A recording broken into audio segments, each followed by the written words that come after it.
मुझे इंसाफ चाहिए, मैं खून का बदला खून लूंगी उसका। मेरी बस जवान नहीं गई है मेरी, मैं खून करूंगी उसका, खून लूंगी, चाहे मुझे जेल जाना पड़े मगर मैं उसका खून करूंगी। मैंने सपोले को सब कुछ ला ला के खिलावे ठुसावे तथा सामान ले लेके जावे, मैं जितने दिन रहे खर्चा उठावे। मुझे पता नहीं मेरे कलेजे में तीर झोंकेगा ये, मेरे बच्चे को ही खत्म कर देगा साली मुझे। और फिर एक और मर्डर, किसी और का नहीं बल्कि एक मर्तबा फिर से शौहर ने अपनी बीवी को मार डाला। जी हाँ, जाफराबाद के टेंट वाला स्कूल वाली गली में मैं यहाँ मौजूद हूँ और अभी घड़ी में रात के 3 बज रहे हैं। पुलिस यहाँ पर पहुँची हुई है, थाना जाफराबाद का पूरा स्टाफ पहुँचा हुआ है, नॉर्थ ईस्ट डिस्ट्रिक्ट के सीनियर अधिकारी यहाँ पर पहुँचे हुए हैं। दरअसल साजिद नाम के एक शख्स ने अपनी पत्नी को चाकुओं से गोद डाला और उसकी हत्या कर दी। इनकी 2 छोटी छोटी मासूम बच्चियां हैं और इस वक्त बिला इत्तेफाक के जब हम यहाँ पर पहुँचे हुए हैं तो पुलिस की टीम के साथ में साजिद से अंदर चाकू मार कर आया और भागा हुआ आकर इसने मेट्रो स्टेशन के बाहर, ये जो आप पिलर्स देख रहे हैं, यहीं कहीं इन्हीं पेड़ों के पास में, इन झाड़ियों में इसने चाकू फेंक दिया। लगातार पुलिस के अफसरान यहाँ पर एक एक करके पहुंच रहे हैं क्योंकि इतना सनसनीखेज मामला फिर से सामने आया है। पेड़ों की झाड़ियों में यहाँ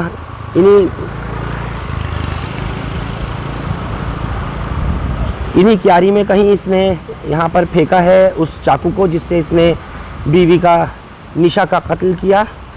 लगातार पुलिस के लोग ढूंढ रहे हैं और अंदर उसको इस वक्त उतारा हुआ है। ये अंदर जो आप इन क्यारियों में देख रहे हैं यही साजिद है। नंबर क्या है इसको? अंदर क्यारियों में वो घुसा हुआ है और किसी तरीके से पुलिस वो चाकू बरामद करना चाहती है जिससे उसने निशा का कत्ल किया। अपनों की यादें खुशबू की तरह होती हैं, चाहे कितने भी खिड़की दरवाजे बंद कर लो, हवा के झोंके के साथ अंदर आ ही जाती हैं। अब हवा चले ना चले, हमारे इत्र के साथ बनाई यादें हमेशा आपके साथ रहेंगी। जमजम परफ्यूम्स, हजरत निजामुद्दीन से निकली खुशबू जो पिछले 30 साल से आपकी यादों का हिस्सा है। मुझे अभी जानकारी मिली है कि हथियार पुलिस को मिल गया है, बरामद कर लिया है पुलिस ने और इसको साजिद को भी गिरफ्तार किया है। यहाँ से अब फ़िलहाल हथियार लेकर के जा रहे हैं। आपको दिखा दूँ, इस वक्त SHO भी मौजूद हैं और वेपन पुलिस ने बरामद किया है। इसमें गिरफ्तार करके उसको लेकर यहाँ से जाया जा रहा है। और इसी गली नंबर 3 में यहाँ इस वक्त क्राइम टीम पहुँची है। FSL रोहिणी और क्राइम इन्वेस्टिगेशन टीम यहाँ पर आई है। रात का तकरीबन 3:30 बजे का ये वक्त है और क्राइम टीम यहाँ से अब ऊपर जाएगी। लम्हों पहले जैसे आपने अभी कुछ शॉट देखा किस तरह से साजिद उस हथियार को, यानी जिस चाकू को उसने अपनी बीवी को मारा, जिससे उसको घोंप करके कत्ल किया, वो उसने मेट्रो स्टेशन के पास में, क्रेसेंट स्कूल के पास जो बीच में डिवाइडर है जहाँ वो रोड पर क्यारियाँ और झाड़ियाँ हैं, वहाँ पर फेंक दिया था। किसी तरीके से पुलिस की टीम ने उसको बरामद किया है। ऐसा भी पता लगा है कुछ लोगों के मुताबिक कि तकरीबन 12 से 12:30 बजे के बीच में उसने घर में बहुत तेज़ डेक बजा रखा था, यानी म्यूज़िक चला रखा था, जिसकी वजह से ताकि लोगों को शक ही ना हो कि वो क्या हरकत कर रहा है, किस तरह की वारदात को अंजाम दे रहा है। पड़ोसियों को ये पता ही नहीं था कि ये क्या वारदात अंजाम दे रहा है। 2 छोटी छोटी बच्चियाँ हैं इसकी, किस तरह से इसने डेक चला करके म्यूज़िक बजा करके अपनी बीवी को चाकू मारे और इतना उसके चाकू गोपे कि वो मौके पर ही ख़त्म हो गई, उसने दम तोड़ दिया। पूरी तरह से कमरा उसका ब्लड पूल था, तमाम खून उसका निकला हुआ था जिस वक्त में पुलिस यहाँ पर पहुँची है। एक बच्ची के भी बारे में बताया जा रहा है कि वो भी इंजर्ड है। उसने अपने बाप को बाकायदा चाकू मारते हुए देखा है, जिस तरह से वो हमले कर रहा था, बीवी को मार रहा था, म्यूज़िक तेज़ बजा रखा था। उस वक्त में वो बच्ची, मासूम बच्ची, कोशिश कर रही थी बचाने की, लेकिन बच्ची के भी चोट लगी है। उसको भी गुरु तेग बहादुर अस्पताल में GTB में ले जाया गया है। पड़ोस के कुछ रहने वाले हैं, उन्होंने इसकी 2 बच्चियों को भी बचाया। एक बार नाम बता दीजिए अपना। मेरा नाम शायदा बेगम है। और आप कौन है इनके? मैं इनका हस्बैंड हूँ। अच्छा, आप लोग यहाँ इसी मकान के पड़ोस में रहते हैं? सामने रहते हैं। ये इनका सामने ही मकान है जहाँ आप ये देख रहे हैं ना, इसी घर के सामने। क्या हुआ है पूरा एग्जैक्ट मामला, ये कैसे सब कुछ हो गया? तकरीबन 11 बजे के टाइम थे, इनके किराएदारों में लड़ाई हो रही थी, दोनों मियाँ बीवियों में। तो ये मकान है किसका? ये मकसूद भाई का है, अच्छा, लड़की के वालिद का। लड़की के वालिद का। मैं आपको ये बता दूं कि लड़की के जो बाप हैं वो खुर्जा के रहने वाले हैं और उन्होंने इस मकान को अपनी बेटी को दे रखा था, यानी साजिद जो है वो यहीं रहता था। फर्स्ट फ्लोर पर इसके किराएदार रहते थे। इनका कहना है कि तकरीबन 11 से 11:30 बजे के बीच में जो मकान के नीचे यानी सेकंड फ्लोर पर तो वो खुद रहता था अपनी पत्नी के साथ में साजिद, और निशा नीचे फर्स्ट फ्लोर पर जो इनके किराएदार थे, उनमें आपस में ही किराएदारों में लड़ाई चल रही थी। फिर इनका क्या मसला हुआ साजिद का और निशा का? 1 घंटे बाद, 1.25 घंटे बाद डेग बजने लगा और फिर उसके बाद में इसकी बच्चियां चिल्लाई। हमारा किचन और इनका किचन आमने सामने है, तो बच्चियां कूद रही थी और एक बच्चे का हाथ बिल्कुल कटा हुआ है। तो मैंने अपनी खिड़की में सो रही थी एकदम, फिर मैंने कहाँ से कूद रही थी इतनी हाइट पे? दूसरी मंजिल पे से? हाँ, क्योंकि हमारा किचन और इनका किचन आमने सामने है। तो बच्चियां बहुत लड़ज रही थी, बहुत डरी हुई थी, चीख रही थी, आंटी बचा लो, आंटी बचा लो। और मेरे पापा ने मम्मी को मार दिया। तो मैं बहुत घबराते हुए एक बच्ची को खींच लिया, दूसरी बच्ची को खींचा, बल्कि दूसरी बच्ची भी हाथ से छूट जाती, उसका एक ये हाथ पकड़कर मैंने खींचा हिम्मत करके। तीसरी मंजिल आपको दूसरी, ये देखिए, आपको दिखाऊं जिस जगह पर साजिद अपनी पत्नी को मार रहा था, ये जो आप खिड़की देख रहे हैं ये इन आंटी का सामने का घर है, पड़ोस है। और यहीं से वो दोनों बच्चियां, दोनों मासूम बच्चियां, आप सोचिए बाप को जब अपने पत्नी को मारते हुए यानी अपनी माँ को चाकू घोंपते हुए मारते हुए देख रही थी, तो उन बच्चियों ने डरते हुए खुद को कहा कि बचा लो। तो ये आंटी इस तरफ रहती हैं जिनका सामने घर है, यही किचन है। किसी तरह से इन्होंने उन बच्चियों को बचाया, नहीं तो में आकर के कूद जाती और गिर जाती। फोटो खींचे पुलिस ने, बच्चियों का बहुत खून गिरा हुआ है, बहुत कमरे में हमारे उस बच्चे का हाथ ज्यादा ही कटा हुआ छुरे से। आप लोगों को आवाज नहीं आ पाई? किसी को कुछ पता नहीं चल पाया? हम तो सो गए थे ना, सो रहे थे हम, दूसरी 1:30 बज रहा था, देख के आवाज मुझे भी आई थी। आवाज नहीं आई बिल्कुल, वैसी आवाज नहीं आई, देख के आवाज आ रही थी। देख के आवाज से कुछ पता ही नहीं चला क्या है। में चला रखा था, चीखने चिल्लाने की आवाज ही नहीं आई बिल्कुल भी। क्या ये अक्सर मारता पीटता था इसको या क्या कुछ मामला? इनका तो होता ही रहता है, किराएदार के भी होता रहता था और इनके भी होता रहता था। यानी आए दिन मियां बीवी लड़ते। ये नशा भी करता था साजिद? हाँ, नशा भी करता। किस चीज का नशा करता है ये? शराब पीते थे, शराब अच्छी तरह। उनके बच्ची घबराई हुई थी, रो रही थी, चीख रही थी, इसने बच्ची की बात हम समझ नहीं पा रहे, साजिद निकल गया। हम समझ लेते शायद हम साजिद को पकड़ लेते। आंटी बचा लो, आंटी बचा लो। मैं एकदम घबरा कर उठी, मेरी आंखों में नींद थी और मैंने फौरन देखा बच्चियां लटक रही थी, टांग नीचे कर रही थी कि किसी तरह हम इधर कूद जाएं, लेकिन वो गिर जाती है। मैंने बड़ी मुश्किल से संभाला। बच्ची भी काफ़ी बड़ी है, 10-12 साल की बड़ी बच्ची। अच्छा, छोटी 8 साल की है। लोग भी नहीं समझ पाए आखिर ये किस तरीके का मामला सामने आया, कैसी ये वारदात हुई है और एक पति अपनी पत्नी को इस तरह से मार देता है, कोई नहीं समझ पा रहा था। म्यूज़िक बहुत ज़्यादा तेज़ था। आपको ध्यान होगा अभी 3 दिन पहले का वाक़या, जिस तरह फ्राइडे को तकरीबन 12 से 1 बजे दोपहर के वक्त की बात थी, शाहगंज इलाके में सलमान नाम के लड़के ने अपनी बीवी का कत्ल किया था और किस बेरहमी के साथ में उसको मार करके वो भाग रहा था, लेकिन वो आसफ अली रोड से थाना कमला मार्केट के इलाके से गिरफ्तार हुआ था। यहाँ पर भी यही इसी तरीके का केस देखने में आया। लड़का शराब पीता था, वहाँ भी सलमान ही बताया गया कि वो भी नशा किया करता था और उसके साथ भी इसी तरह की आए दिन की रोज़ झगड़ेबाजी मियाँ बीवी की और प्रॉब्लम्स होती रहती थी। और मरहूम निशा की इस वक्त में माँ मेरे साथ में मौजूद हैं, खुर्जा से यहाँ पर आई हैं। रो रो कर बुरा हाल है, तमाम रिश्तेदार सब बहन समझ नहीं पा रहे कि आखिर ये सब कुछ हुआ क्या और किस तरह से इस नशेड़ी साजिद ने अपनी बीवी को, इनकी बेटी को मारा है। क्या हुआ है ये सारा कुछ मामला? आपके दामाद ने इस तरह से कत्ल कर दिया? मेरे दामाद ने मारता रहता, पीटता रहता, शराब भी पी गए। मैंने मेरे जेठ के घर में तो गई थी, मैं अपना समझ के मैं ये कह देती कि चलो भाई छोड़ो, अब सुधर जाएगा, अब सुधर जाएगा। गला घूट घूट के मारा था। एक बार ऐसा गला घूटा के नीचे किराएदारों ने बचाया, तमाम नील पड़ गए गले में। जब हमने कुछ ना कहा उससे पहले, जिससे ये लड़की बता रही है कि मेरे पापा उसके पीछे लड़ रहे हैं, लगा रहे हैं, उसने मेरे घर में रहता, उसी ने ही ला के रखा उस लड़के को, उसका दोस्त था। अब उससे ऐब लगा था कि तू इससे बजाई, तेरे चक्कर में उसकी बीवी चली गई। यानी जो पहली मंजिल पे किराएदार है, किराएदार के ऊपर शक करता था ये निशा के, इससे कुछ चक्कर है। हाँ, अच्छा। उस बच्चे, वो लड़का इतना अच्छा, वो इस नेचर में नहीं था, बिल्कुल भी इस नेचर का नहीं है कि वो इस तरीके की बात। उस बच्चे लड़के ने नीचे का आना बिल्कुल खत्म कर दिया। इसके उस लड़के के 2 लाख रुपए थे उसके ऊपर, इसके उसके बाप के ऊपर 2 लाख रुपए दे पैसे मांगता था वो इससे कि भाई मेरे पैसे दे दे, मेरे पैसे, साजिद भाई मेरे पैसे कब दोगे, तुम कब दोगे। इस बात पे उसने ऐसा इल्जाम थोपा उसके ऊपर कि मेरी बीवी पे इल्जाम थोप दिया। मेरी बच्ची की जान ही ले गया, वो सतीश होगा, मेरे लाल चला गया।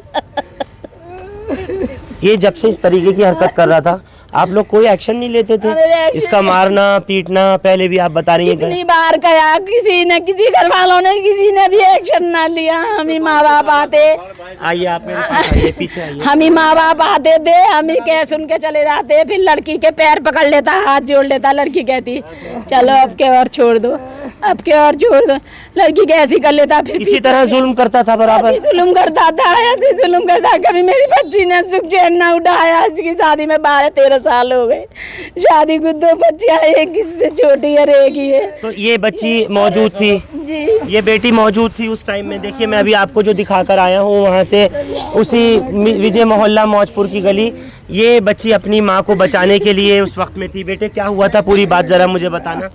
इसके हाथ पे चोट है सारी। पहले ना नीचे वालों की लड़ाई हुई थी, वो पता नहीं पी के आए थे, वो भी तो उनकी लड़ाई हुई थी, तो आलिया पे चली गई थी, तो वो भी उनके पीछे पीछे चले गए थे ताला लगा कर। तो पापा ने देख लिया था, पापा से आलिया पे कह रही थी भाई मेरे घर को बचा लो, घर बर्बाद हो रहा है मेरा। तो पापा को ऊपर आए, फिर पापा ने क्या देखा, आलिया भाग गई तेरी वजह से, साचू के साथ तेरा चक्कर चल रहा है। फिर मम्मा ने कुछ भी नहीं बोली अम्मी, फिर पापा अम्मी ने कह दिया नहीं चल रही, तो पापा गुस्से में आके उन्होंने मार दिया। ये कहाँ से लाए थे छुरी, देखा था आपने? पापा उस टाइम नशे में थे? हाँ नशे में। छुरी कहाँ से लाए थे? ये घर में रखी हुई थी क्या? नहीं लाए थे कहीं से। अक्सर मारते पीटते थे मम्मी को आपके सामने? क्या कहते थे मम्मी से? ये कहते थे मेरे 10 लाख रुपए दे दे, फिर मैं चली जाऊंगा यहाँ से, मेरे जो तेरे नाना नानी ने खाए वो दे दे मेरे 10 लाख रुपए। काम नहीं करते थे कुछ? साठ खावे बैठ के खाता। मेरी बच्ची पार्लर में उसमें जावे, तुझे क्या है, तुझे ना कहाँ जावे, कहाँ से लावे।